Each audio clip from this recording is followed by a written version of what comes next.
Japan में होने वाली ओलंपिक्स के वेट लिफ्टिंग मुकाबले में तहलका मचाने वाले तलहा तालिब की कहानी बड़ी मोटिवेशनल है। गुजरांवाला के एक छोटे से स्कूल में वेट लिफ्टिंग की ट्रेनिंग करके वो 4 बार नेशनल चैंपियन भी बन चुका है। उर्दू पॉइंट की वीडियोस देखने के लिए हमारा चैनल सब्सक्राइब कीजिए और बेल के आइकन पर क्लिक कीजिए ताकि आप हमारी तमाम आने वाली वीडियो से बाखबर रह सकें। अस्सलाम वालेकुम, उर्दू पॉइंट में खुशामदीद। मैं हूं आपका मेज़बान उस्मान बट नाज़रीन, आज हमारे साथ इंटरनेशनल वेट लिफ्टर तलहा तालिब मौजूद हैं, जिन्होंने पहली बार टोक्यो ओलंपिक्स में शिरकत की और गोल्ड मेडल तो ना जीत सके लेकिन पाकिस्तानियों के दिल जीत लिए। आइए इनसे जानते हैं कि मंजिल के इतने करीब पहुंचने के बाद मंजिल हासिल ना हो तो कैसा लगता है। ओलंपिक गेम जैसा कि सबको पता है कि एक बहुत बड़ा इवेंट है, क्योंकि हर एथलीट का ख्वाब होता है कि वो ओलंपिक्स में जाके पार्टिसिपेट करे।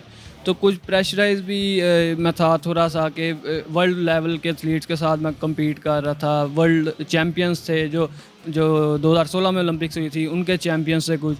तो मैंने अपनी परफॉर्मेंस तो अल्हम्दुलिल्लाह बहुत अच्छी दी। जो मेरा 315 किलोग्राम का प्रीवियस रिकॉर्ड था, मैंने इस गेम्स पे मैंने उससे बेहतर किया, 320 किलोग्राम वज़न उठाने में कामयाब हुआ।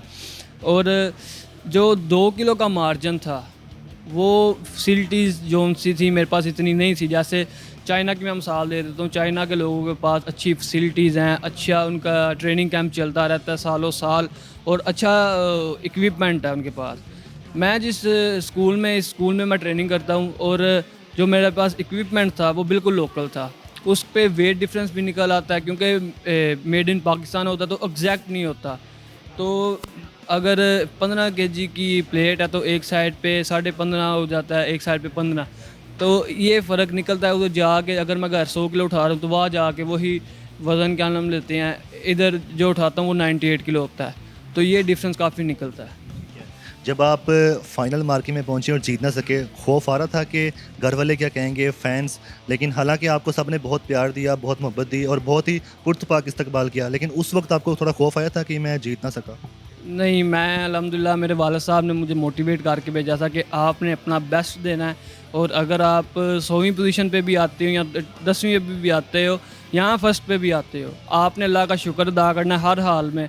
क्योंकि ये गेम ऐसी है कि आप हार के भी इधर अगर आप अपना दिल छोटा कर लेंगे तो आप नेक्स्ट जो कंपटीशन है उसके लिए आप मोटिवेट नहीं होते।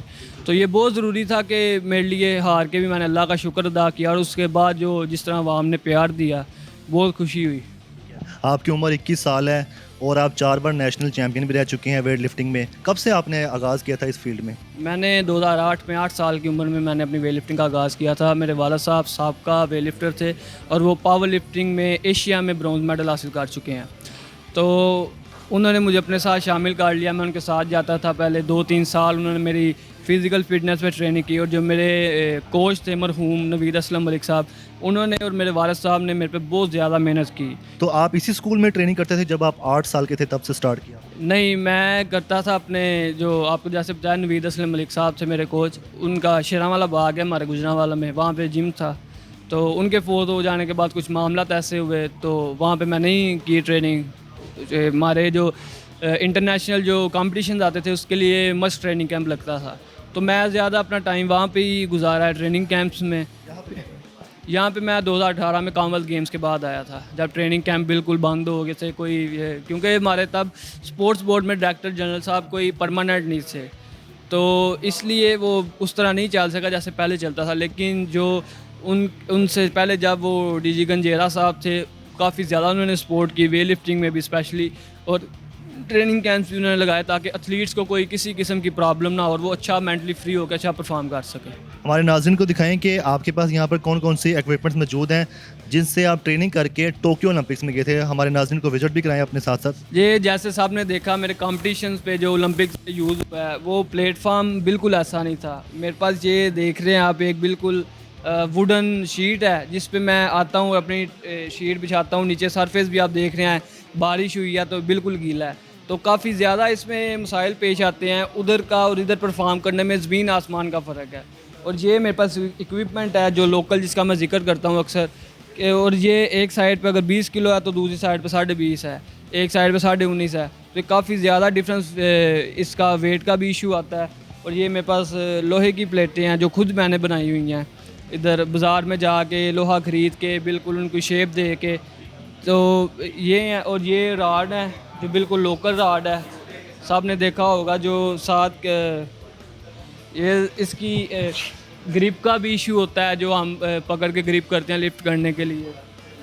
साथ आपको दिखाता चलूँ कि ये इतना हिस्सा हमने सिर्फ अपना वेट लिफ्टिंग के लिए बनाया। और ये जब मैं शुरू में आया था स्टार्ट में, तो ये सारा जो हिस्सा जो ग्राउंड का हिस्सा था, ये सारा वेट फेंक फेंक के टूट गया था। कोई ऐसी मेरे पास सहूलत नहीं थी जिसको मैं रिपेयर कर सकता या अपना प्रॉपर यूज़ करने के लिए इसे मैं इस्तेमाल कर सकता। ये बेंच प्रेस वगैरह कहाँ लगाते थे?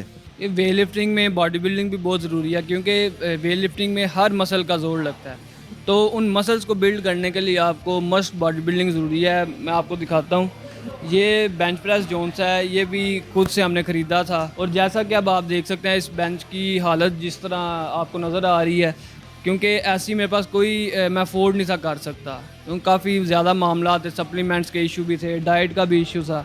तो जितना मेरे से हो सका था मैंने इसे अफोर्ड किया और अपनी ट्रेनिंग में रुकावट ना आए उसे जारी रखा।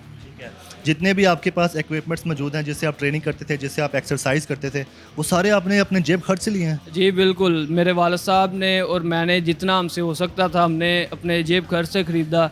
और बस ट्रेनिंग में रुकावट ना आए, उन्होंने, मेरे वालिद साहब ने स्पेशली, उनका मैं बहुत शुक्रगुज़ार हूँ। उन्होंने पाकिस्तान के लिए स्पेशली, वो कहते थे कि तुम मेरे बेटे नहीं हो, पाकिस्तान के बेटे हो। तो उन्होंने हर किस्म की मुझे कोशिश की कि ऐसे फैसिलिटीज़ दूँ मैं। इंटरनेशनल वेट लिफ्टर तलहा तालिब अब आगे क्या करने जा रहे हैं? जी इंशाल्लाह अक्टूबर में हमारी कॉमनवेल्थ चैम्पियनशिप है, जो कि नेक्स्ट ईयर बर्मिंघम में कॉमनवेल्थ गेम्स हैं, उसका क्वालिफिकेशन राउंड है। इसके साथ साथ हमारी वर्ल्ड चैम्पियनशिप है नवंबर में जो होगी, और फिर आगे कॉमनवेल्थ गेम्स और एशियन गेम्स हैं, इस्लामिक गेम्स भी हैं। ये 3 4 5 मेरे मेजर इवेंट हैं, और इंशाल्लाह मुझे उम्मीद है कि मैं अच्छे से अच्छा परफॉर्म करने की कोशिश करूँगा। स्पोर्ट्स बोर्ड पंजाब अब तक आपको कितना सपोर्ट कर चुका है? मुझे स्पोर्ट्स बोर्ड पंजाब ने गुजरांवाला में प्रॉपर प्लेस दिया ट्रेनिंग के लिए, और जो इक्विपमेंट जो इंटरनेशनल यूज़ होता है कंपटीशन पे, कलर्ड वेट, उन्होंने वो भी मुझे प्रोवाइड किया है, और मैं उनका शुक्रगुज़ार हूँ।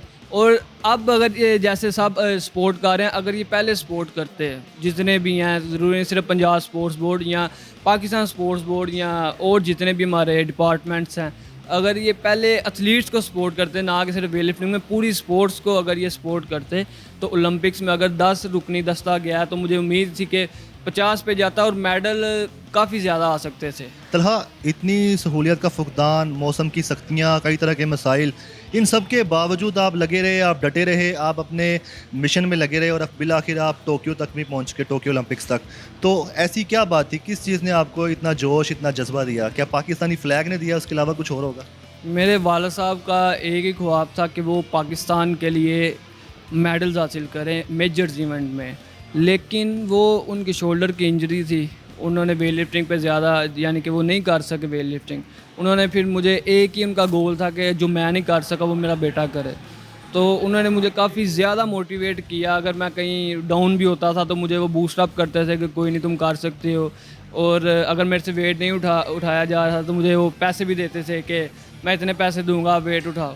तो एक बचपना था, बच्चा था मैं, तो काफ़ी मुझे बूस्ट अप मिलता था और मैं वेट उठा लेता था। फिर आहिस्ता आहिस्ता जैसे मेरे कंपटीशन आते गए, हौसला मेरा बुलंद होता गया, मेरा खुद इसमें भी शौक़ पैदा हो गया, और एक उम्मीद जो मेरे वालिद साहब लेके जा रहे थे, उस पर भी मुझे फिर मेरी भी ख्वाहिश बन गई कि मैं भी पाकिस्तान का नाम रोशन करूं, और ये मेजर इवेंट जो ओलंपिक गेम्स है, जैसे वर्ल्ड चैम्पियनशिप है, इनमें जाकर पाकिस्तान को रिप्रेजेंट करूं और पूरी दुनिया में पाकिस्तान का फ्लैग लहराया जाए।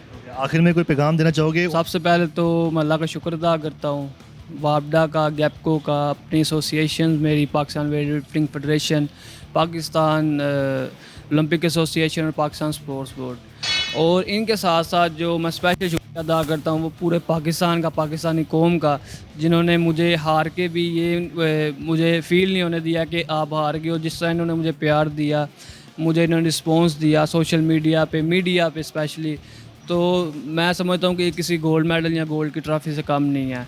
और जो मेरे आने वाले इवेंट है उनके लिए मैं काफ़ी बूस्ट अप हुआ हूँ, और उम्मीद है कि इधर तो मैं अच्छी परफॉर्मेंस नहीं दे सका, तो वहाँ पे इंशाल्लाह उम्मीद है कि पाकिस्तान के लिए परफॉर्मेंस भी अच्छी दूंगा और गोल्ड मेडल भी हासिल करूँगा। बिल्कुल जी, इनकी बात कहने का मतलब ये था कि मंजिल भी उसे मिलती है जो अपने घर से निकला हो, जो अपने घर से निकला ही नहीं है उसको किस चीज़ की मंजिल की तलाश होगी। अपने मेज़बान उस्मान भट्ट को इजाज़त दीजिएगा। अल्लाह हाफ़िज़।